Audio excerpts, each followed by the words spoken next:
How to find your likes on Facebook. Hey guys, in this tutorial we're going to see how you can easily find your liked posts, videos and photos on Facebook. Without any further delay, let's just jump right in. Go ahead and tap on the Facebook application and open it up. Make sure that you are logged into your account. Once you're logged in, you basically have to find the profile or the menu icon at the top right and then tap on it. Once you are on the menu section, tap on the gear icon at the top to go to your settings. Now you want to scroll down all the way until you find your activity and then go to your activity log.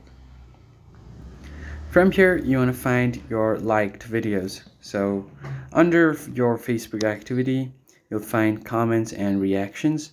Tap on the drop down and then go to likes and reactions. And then here you'll find all of the posts that you have liked and reacted to.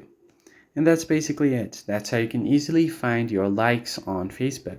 If you found the tutorial helpful, don't forget to leave a like down below, subscribe to the channel, and turn on the bell icon to get notified about our latest uploads.